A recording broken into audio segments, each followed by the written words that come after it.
Welcome, everybody, to the Follow Brand Podcast. This is your host, Grant McGaw, and I am going to speak to what I call one of my most favorite futurists when it comes to technology that I've spoken to probably in the last 4 years. And why do I say that?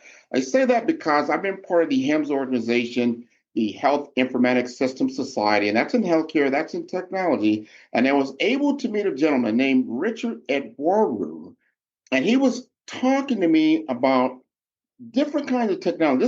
This was 3 years ago. AI had not really blown up. These LLMs, it wasn't blown up then.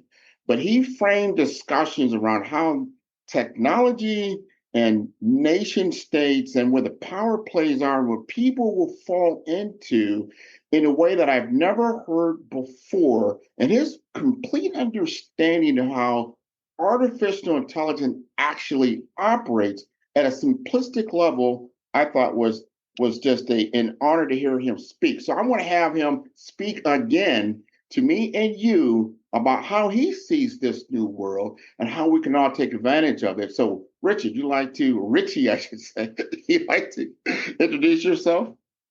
Hey, first of all, Grant, thanks for having me, and hello to all of Grant's viewers. I had an opportunity to meet this man about 3 years ago, and I got to tell you, one of the hardest interviews I did with him at that time. So I look forward to being batted around a little bit here. Just a little bit of background on me. I live in the U.S. I've been living in the U.S. probably for a little bit over 30 years now. I was born in Guyana, South America, ex British colony. Probably 51% tech, 49% business operator. Um, I've done a ton of stuff with transforming businesses, going through IPOs, starting companies, working in private equity, writing books, doing speeches and stuff like that. I think the one thing I would say to start this conversation is that I've been referred to as a futurist over the last maybe 25, 30 years and have made quite an impact in that area. But today futurists are out of work because the future's here. And even if you try to forecast the future, it's moving so fast that you're being held to your word. So, 5 years ago, if you're a futurist, you could forecast out 20 years. And if you're wrong, nobody cares because you would have probably retired by then, right? Now, if you're forecasting out 5 years out, we're going to find out whether you're right or not by December. Right. So the dynamic of managing this horizons of time, right? When you think about how time and culture and industry moves together, the pace has changed, which is changing everything. Something as simple as whether you're a futurist or not. I agree with you. Another colleague of mine, Christopher Lafayette, brought something to my attention when he said, and this was COVID time, right? This is like 2019. We all had to participate in a human experiment, whether we liked it or not. And we had to test our tech, meaning cloud computing, yeah, mobile computing, yeah. Now we're starting to see, can we do it at scale when it came to communication, video transference? You started to see the rise of metaverse. I mean, we can totally live almost in a digital type society and do trade and commerce within that society. That was the metaverse world. We have morphed since then. We're starting to like flex our muscles a little bit. And I'll coin a statement you told me. We're releasing a new, like, and I'm gonna call it almost a species, an animal into our world, artificial intelligence. We're releasing this out. It's been the most adopted technology in human history. This is huge.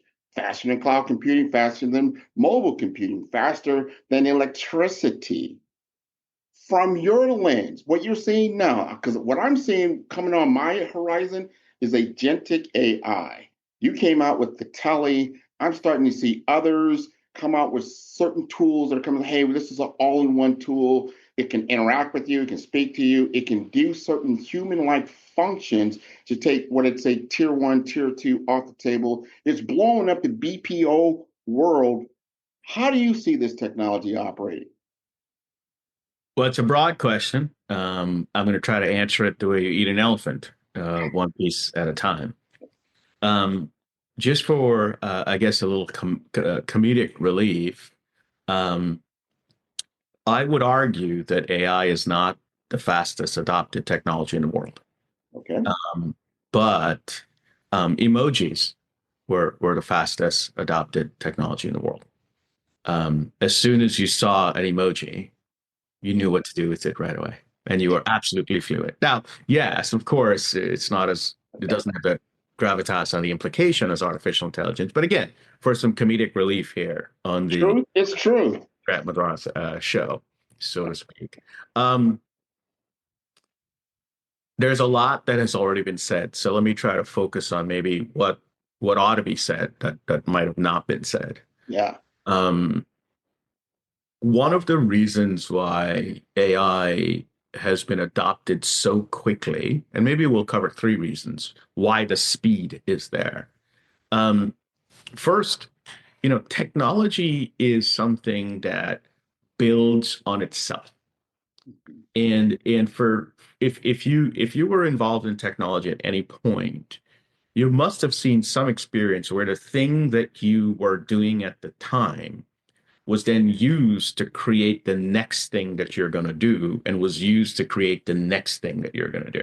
So even as simple as like the Fortran compiler, right? In some ways, C++ was written in Fortran, right? Java was written using C++, right? JavaScript was written using Java, right? So like you use the tools that are commoditized to create the next frontier, the next advancement that creates competitive frontier, right? Now, if you think about the internet, a lot of plumbing and infrastructure had to be in place for someone to consume the internet. Wires on the ground, fiber optic cables, cell towers, chips, electric capacity, hardware had to be shipped, multilingual things had to be figured out before you got the internet. So, if you think about any third world country, I'll just pick Guyana for a second.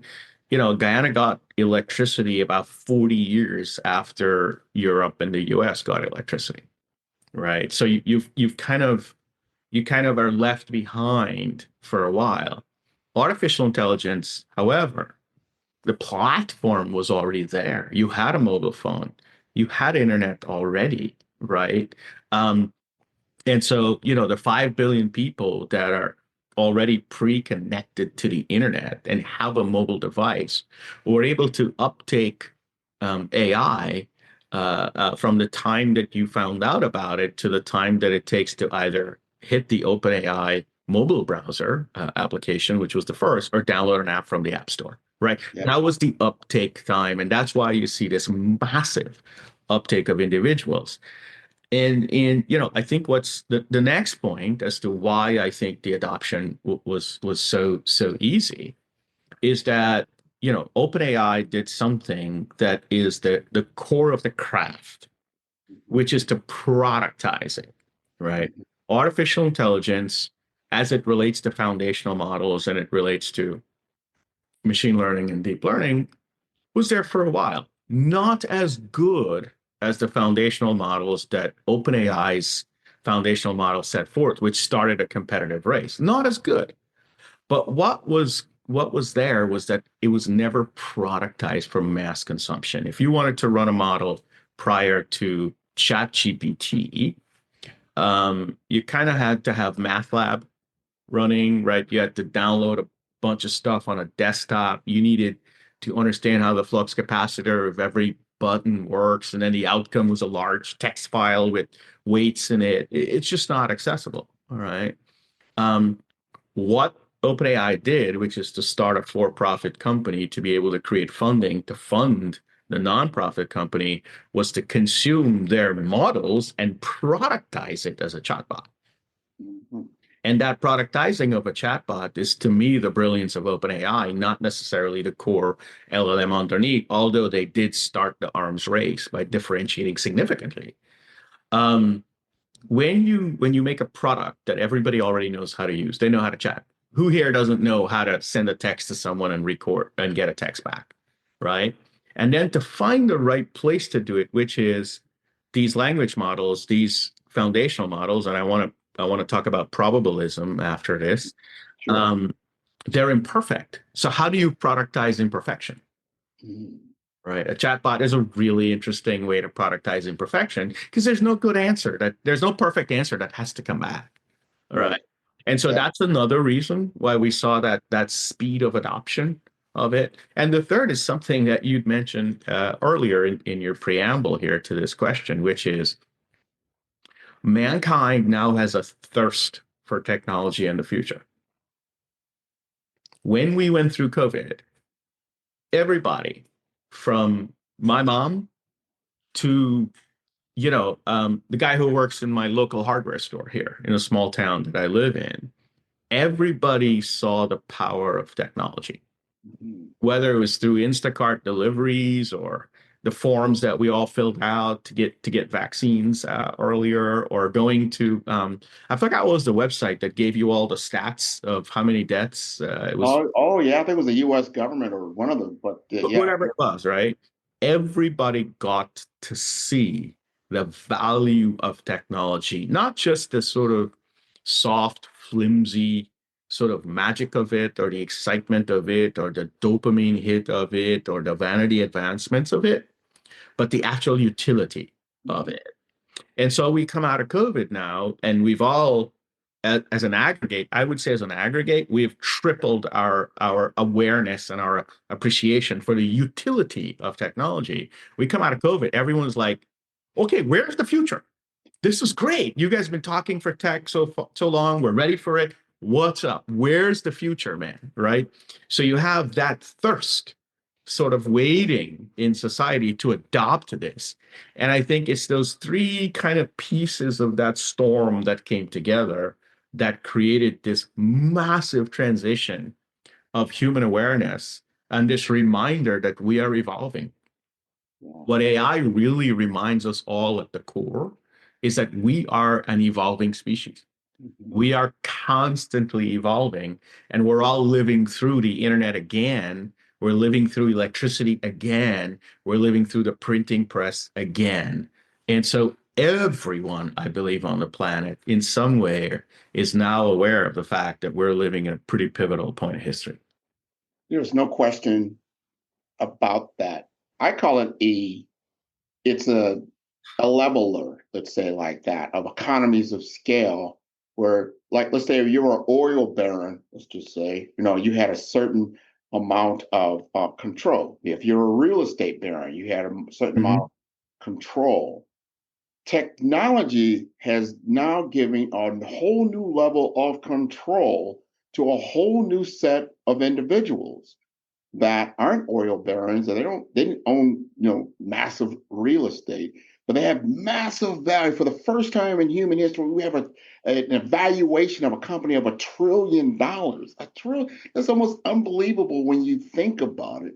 People say, well, it's taken certain people a long time to get what you would call economic advantage. And then I say, you know what? A lot of these companies right now in the NASDAQ, or you look at the Fortune 5, those top 10, and we call them the Magnificent Seven, haven't been around for hundreds of years. These are newer type technological advancements that have taken these companies to a whole nother level. When I think of Mobius, this is in my opinion, when I first saw the air glass, I said, all right, somebody's actually thinking out of the box, because it's almost like when I saw the Google, goggles that I could say they came out for metaverse viewing. I said, I don't know. It reminded me of the 8-track. I don't know how long that's going to last, but we'll see. 8-track player. But you said, hey, let's take the glasses off and still have what we want, which is digital interaction in a physical space, and just kind of an expanded awareness of what we can do, right? Very cool stuff. Now you've come out. I mean, this is a big word, and this is also taken off. First time I heard of agentic AI was probably about a year ago, and it's just an explosive type tech where people are looking at it in many different ways. You've taken it, and I like your viewpoint. You're taking like, hey, and I'll go back to the Microsoft from the IBM world. I'm not reinventing the computer. I'm making it easier to use. You seem to be making this kind of tech easier to use. What's your opinion on these things? Well, look, my career has been about reinventing user interfaces my entire career.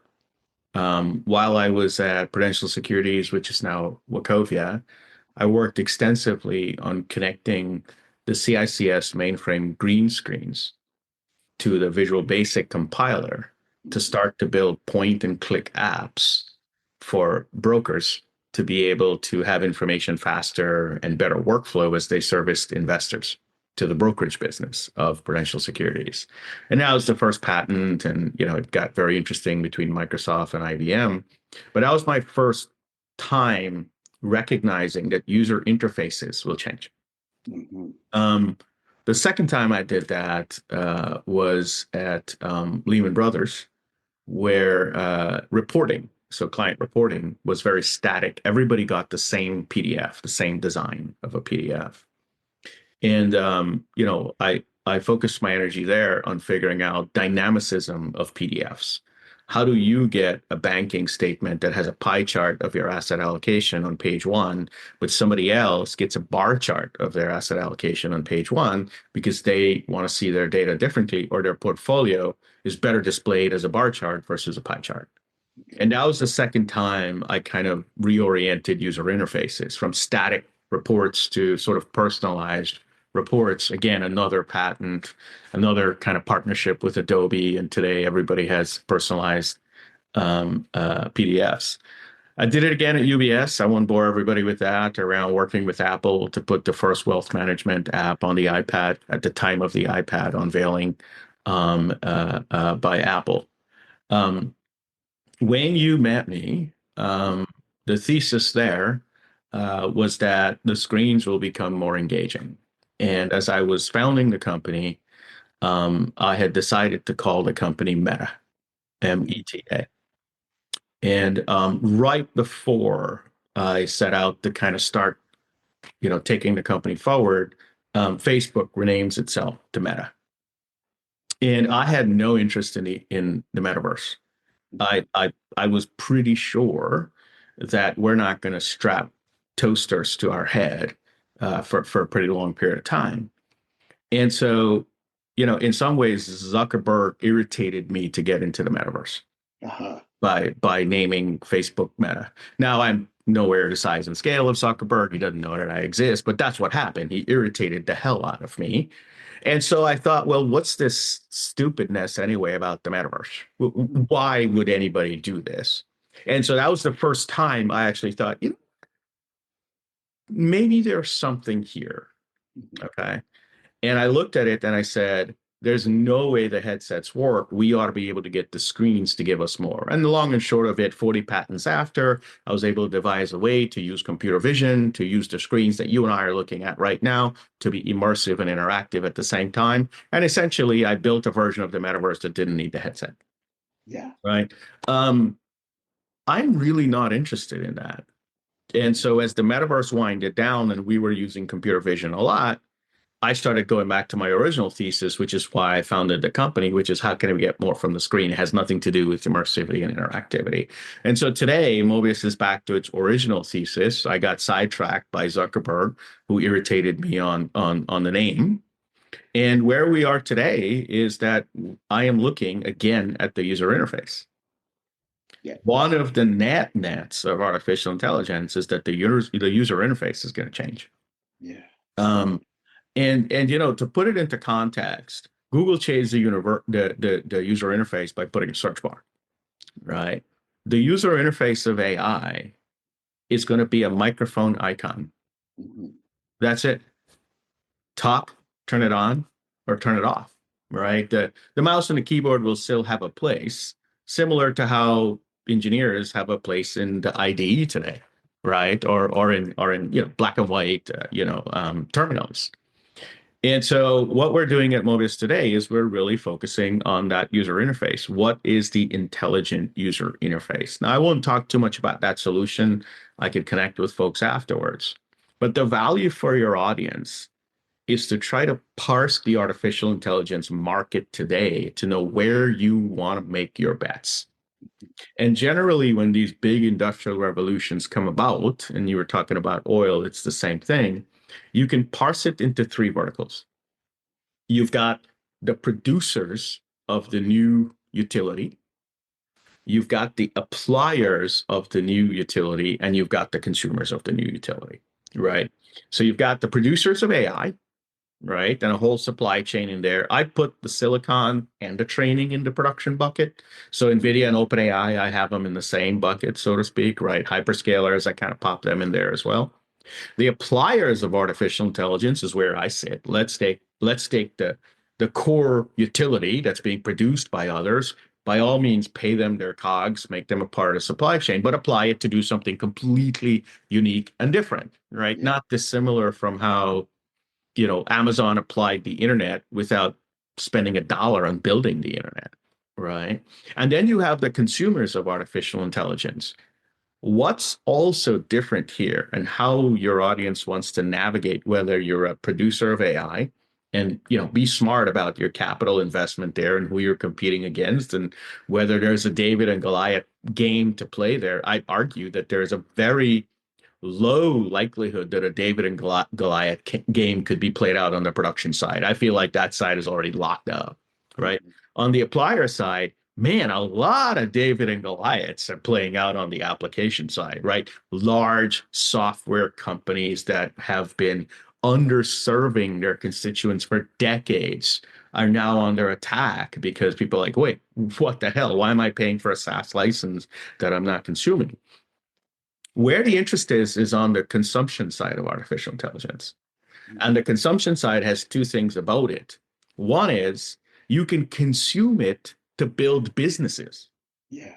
really fast. I'm talking about ridiculously fast, especially if you're building businesses that have some core digital component to it, Mhm. right? And why is it that language models make it faster to build companies that have digital components? It's really simple. Language models were trained on the internet, and the internet is not only full of information, it's full of software code. Mhm. When you read a website, there's JavaScript in there, there's cascading style sheets in there, there's HTML and DHTML in there, right? And so now language models are not just good at our language, they're good at the language of the machine. Yeah. And so building apps, building websites, building workflows, building marketing streams are all as easy to kick out as the answer to, what color is the sky? And so that's what makes this consumption side so much more interesting because it lowered the barrier to entry. And the other part of it is the productivity hack, right? Not only is it helping you build businesses faster, it's helping you do what you do today faster. And the internet didn't have that acute differentiation on the consumption side.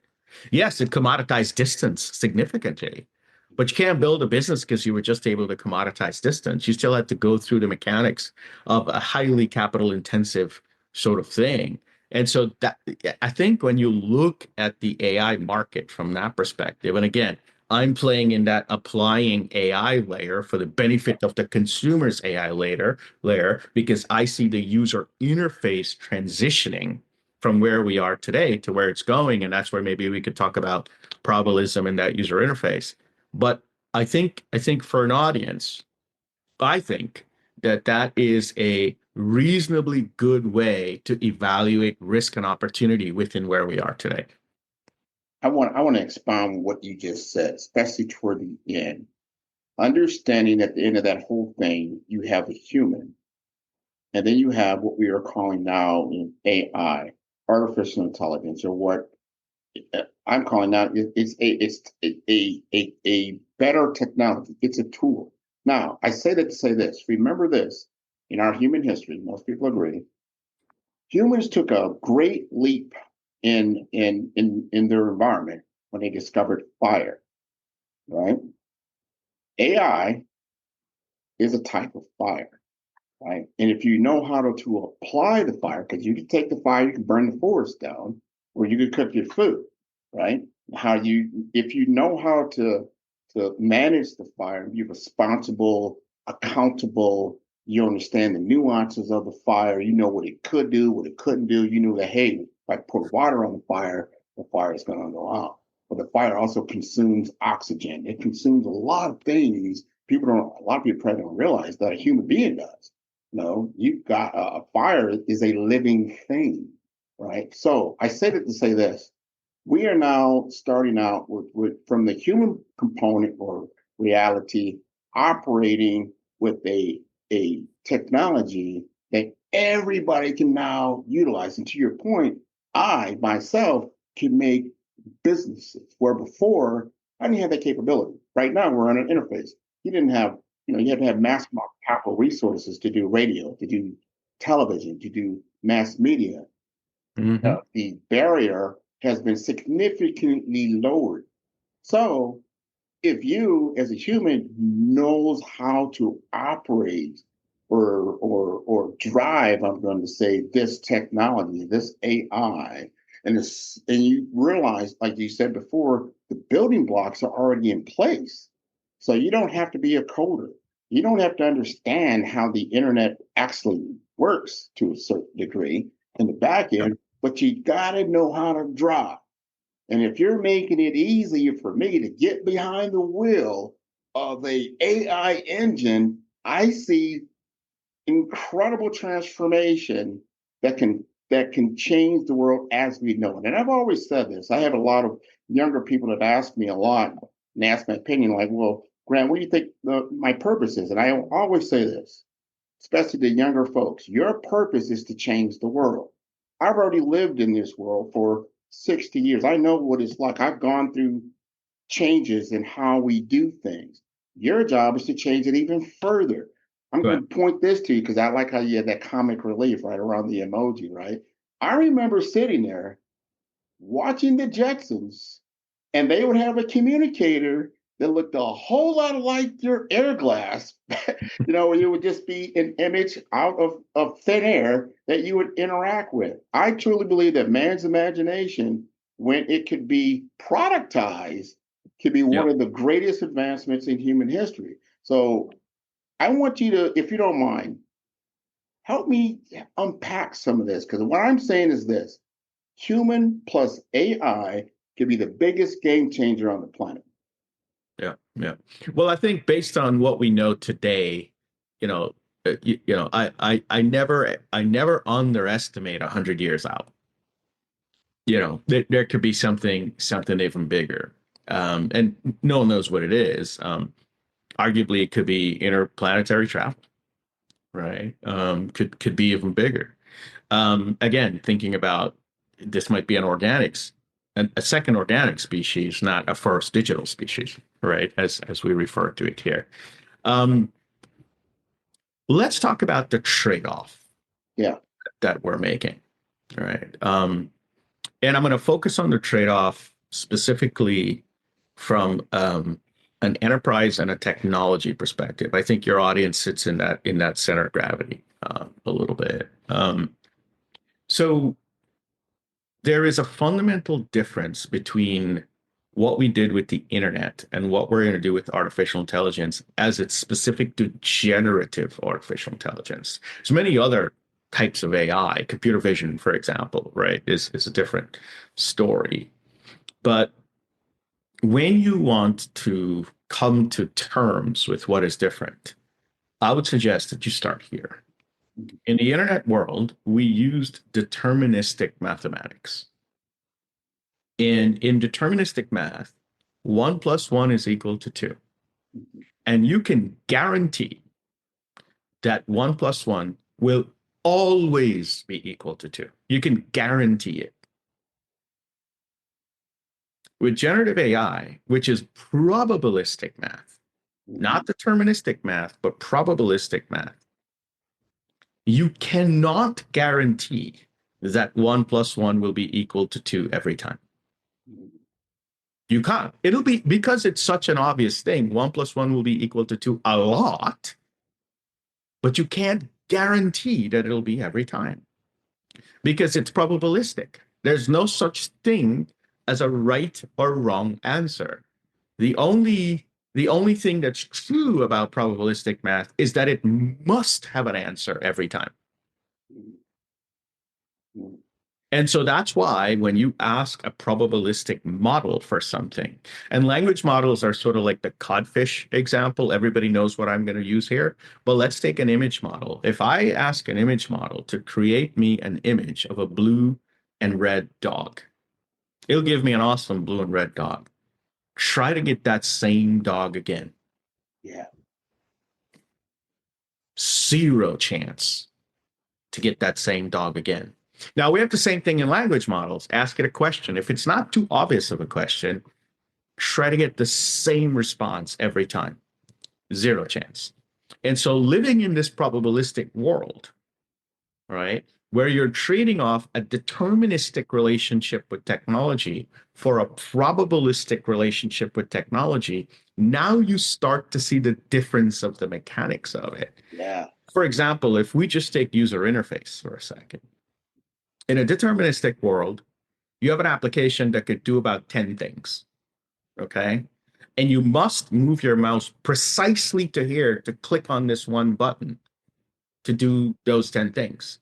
And you must wear your reading glasses to read the little text that's on the side to know which of those 10 things to do, okay?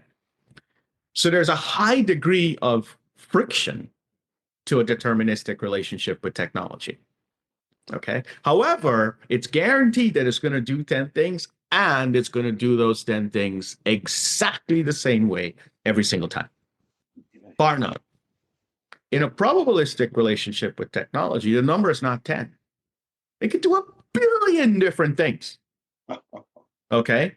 And the friction is not high. The friction is remarkably low because you just speak. Mm-hmm. However, the perfection is not there. Mm-hmm. Okay. So we are trading off a high friction, perfect, narrow, deterministic experience with a low friction, wide, imperfect Wow. experience. And that's the trade-off. It's because you've got probabilistic math on one side and deterministic math on the other side. Now, the artistry and the craft is to figure out the balance of those two to be able to make something of utility for mankind. Mm-hmm.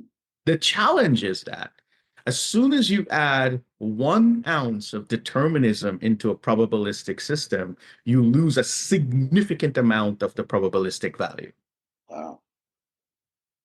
Like if you say to a generative model, in this scenario, you must generate the same thing every single time, Yeah. you essentially stifle the intelligence to the ground. And that's the core that we have to understand. That is, I'm glad you brought me back to one of my most favorite things I ever studied in high school, which was physics. I loved physics. I wasn't great at it.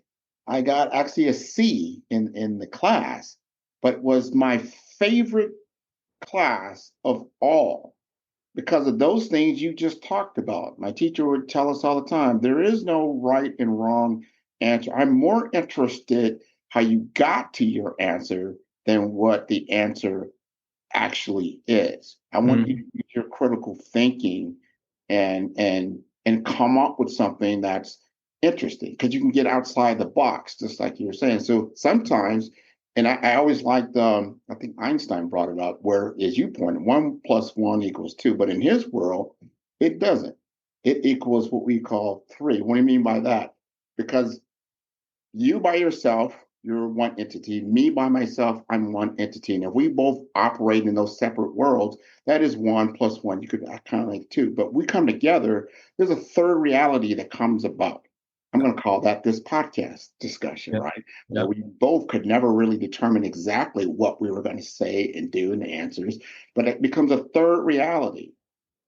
That's that +1. I believe there's a +1 in everything in life. There is. It's just, are you bold enough to engage with that reality? As I said earlier, the human plus the fire, if you know how to manage the fire, it's a great tool. But if you don't, you don't know exactly how it's going. You're going to ask Elon Musk in his last $1 billion explosion that happened. There's a lot that could potentially go on. So as men, we're starting to get out of our deterministic world to a certain degree because everybody likes to stand on solid ground, right? But now you're saying, I'm going to stand on something. Now, I'm not sure if it's solid. Could be or couldn't be. But how do Right. we get there? It's going to be a very interesting future, I believe, in the very near teacher. I want Let me just to follow on to that very go ahead. quickly. Um, I was doing some work with the board, and to engage the board, I started by asking, deterministic math was arguably discovered by Newton in the 1650s. 1650s or 80s, 1850s. I don't remember, a 50. It won't matter to the story. Yeah. And then I asked, when do you think probabilistic math was invented? And everybody was wrong. Everybody oriented to much later in history, like within the last 50 years, right? People made bets there. It turns out probabilistic math was arguably discovered by Pascal within 10 to 20 years of deterministic math from Newton, really around the same time. And this thing that you said that we need determinism as a species. What happened at the time is deterministic math picked up because the scientific revolution needed determinism, and probabilistic math never picked up because of the simple argument that God has to exist. There can't be any question around whether God exists. And so probabilistic thinking and probabilistic math, because there are no guarantees in the systems, ended up to be seen as like a little bit of a dark arts, if I may, right? A little bit of like a spooky kind of situation, a little bit too gamble-ish, and society at the time was not ready for probabilism. Are we ready for probabilism today? And it's going to come down to a couple of things. It's going to come down to one, what are the areas where probabilism works? And let's touch on, how did we get to agents? How did the concept of agents come about, which led to the largest word washing of my career?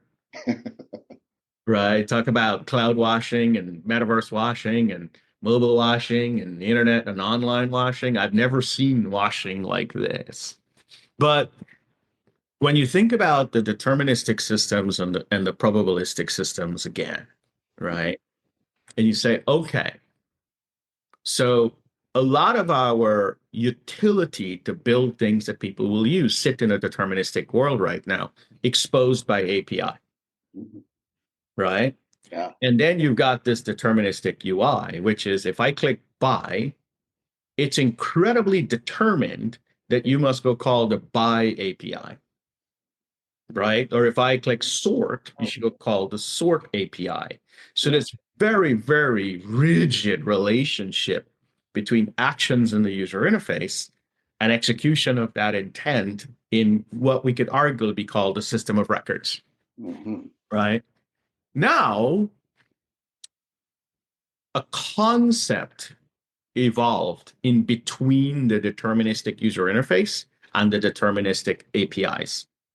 And in that space in between is called model context, which is if the UI is going to be driven by a language model or a conversational model, right? How does that probabilistic UI call deterministic APIs? Yeah. How do you know that someone meant to buy? Because the intention to buy is no longer determined by clicking the buy button.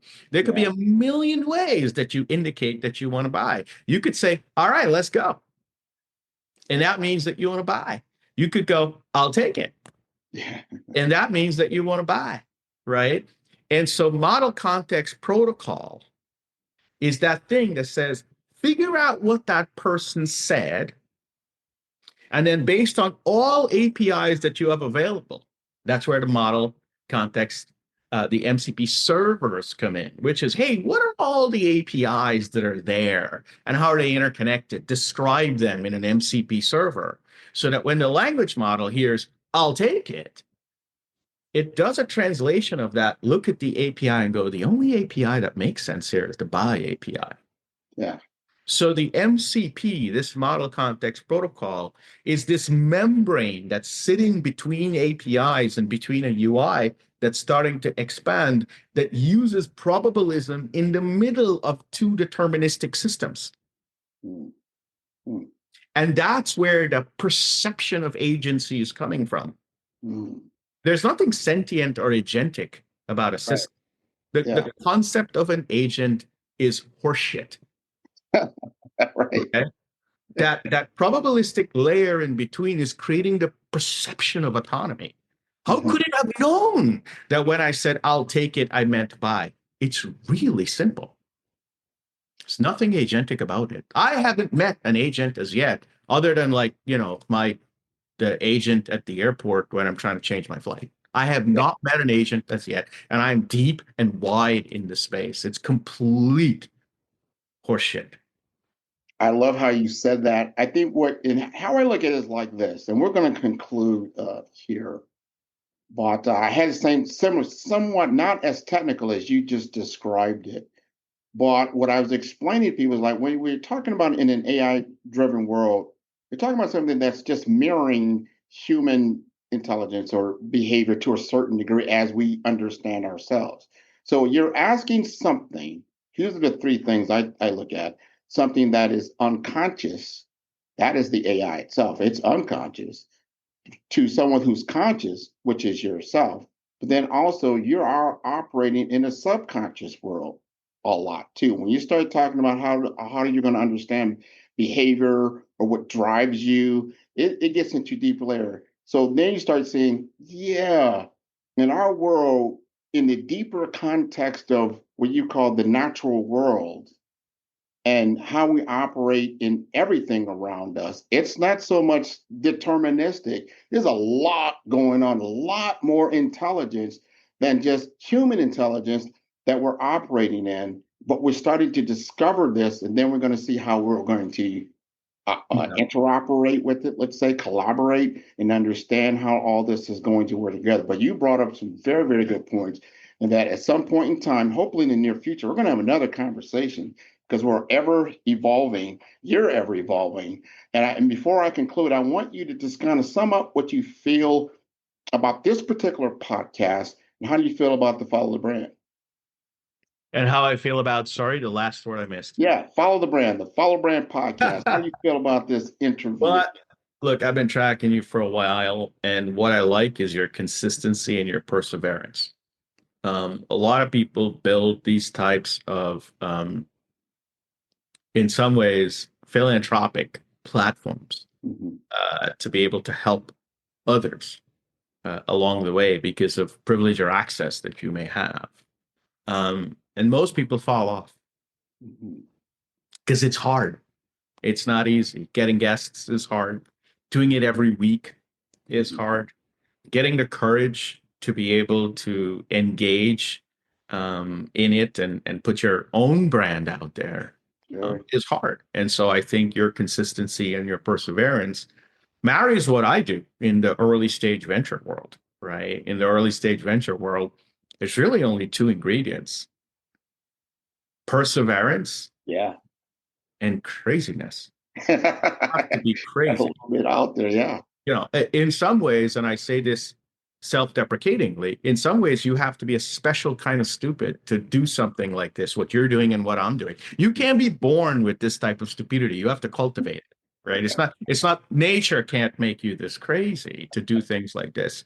So I really commend your perseverance and your commitment. That's what makes BDM what it is. Thank you. I truly appreciate that. Before we let you go, you got to let us know how to contact you. You also say you're going to be upcoming. You're writing on Forbes. You're doing some things for Wire. Tell us what you got going on, Richie. Well, I think a lot of what I'm going to be doing is as we get ready to come out of private beta, we're working with about a half a dozen or so Fortune 500 companies in a private beta at Mobius. Mhm. Very, very exciting approach. Again, we're transitioning the entire user interface that you have, any website that you've ever had before, any document that you've ever had. We're changing it from a guided, high friction experience. Yeah. I'm sorry, from a self-directed high friction experience. So if you think about marketing, you spend a lot of money to get people to your website and then you leave them alone, self-directed, right? Yeah. We're moving that to guided by putting this perception of personhood in it so that you feel like you're guided when you arrive at the website. What would you like? How can I help you? What do you want? Right? Using that same probabilism in the middle to create the perception of agency to understand something like, I'm ready to take it means that you want to buy. So the work that I'm doing right now is to start to bring forward the insights that informed the Mobius Telly, the the instincts that informed the Mobius Telly, the deep understanding that informed the Mobius Telly, because I think part of it is I am dying to share what I've learned and kind of picked up over the last 4 or 5 years with the rest of the industry. And two is in a world where you're launching an artificial intelligence product, there's a lot of founder gravity that comes with it. So I'm getting into wires. A Wired Forbes has finally nudged me enough to start writing again. I got a piece in The Economist coming. I'm doing some board work. I'm doing some conference circuits and stuff like that because I have to come out first before the product comes out. I like that. See that personal brand. See that? Everybody asks me, why personal branding? What business branding? Like you have to have a face of your brand to communicate effectively and simplicity. I mean, you simplify very hard concepts. And I think a lot of people are like, wow, I think I understood what he just said this last hour, right? I think that's wonderful. I am going to send you pictures from Guyana when I get down there because this is going to be wonderful. Take you home just a little bit, show you Yeah. what I'm seeing down there. And then hopefully we'll circle back and before the end of the year and have another good, intelligent conversation. And I want to thank you again for being on Follow the Brand. I want to encourage all of your followers to follow us at 5-Star BDM. That's the number 5. That star BDM is B for brand, D for development, Infomasters.com. I want to thank you again for being on the show.